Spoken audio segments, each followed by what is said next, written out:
ಎಲ್ರಿಗೂ ಸಮಾನ ಅವಕಾಶಗಳು. ಅದಕ್ಕೆ ನಮ್ಮ ಸರ್ಕಾರ ಗುಣಮಟ್ಟದ ಶಿಕ್ಷಣ ಸಿಗಬೇಕು ಅನ್ನೋ ಉದ್ದೇಶದಿಂದ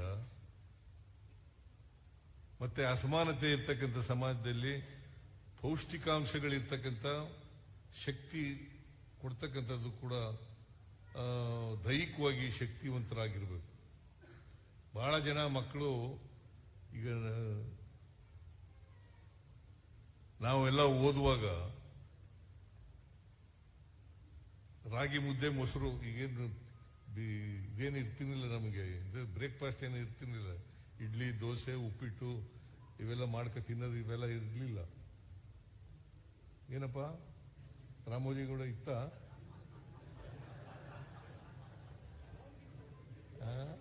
ನಿನಗಿತ್ತಪ್ಪ, ನೀನು ಸೆಕೆಂಡ್ ಜನರೇಷನ್.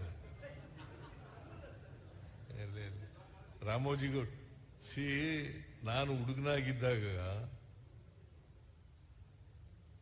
ಪ್ರತಿದಿನ ಅನ್ನ ಉಣ್ಣತಕ್ಕಂಥ ಅವಕಾಶನೇ ಇರಲಿಲ್ಲ. ಹಬ್ಬ ಹರಿದಿನಗಳಲ್ಲಿ ಅನ್ನ ಉಣ್ತಿದ್ದದು. ಅದಕ್ಕೆ ನಾನು ಅನ್ನಭಾಗ್ಯ ಕಾರ್ಯಕ್ರಮ ಜಾರಿಗೆ ತಗೊಂಡ್ಬಂದದ್ದು.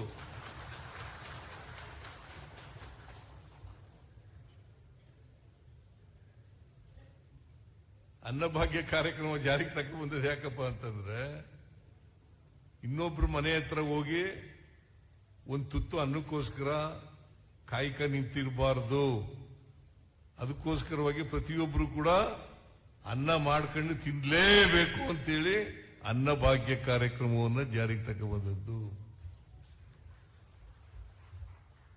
ಅದಕ್ಕೆ ನಾನು ಯಾಕೆ ಹೇಳ್ತಾ ಇದ್ದೀನಿ ಅಂತಂದ್ರೆ,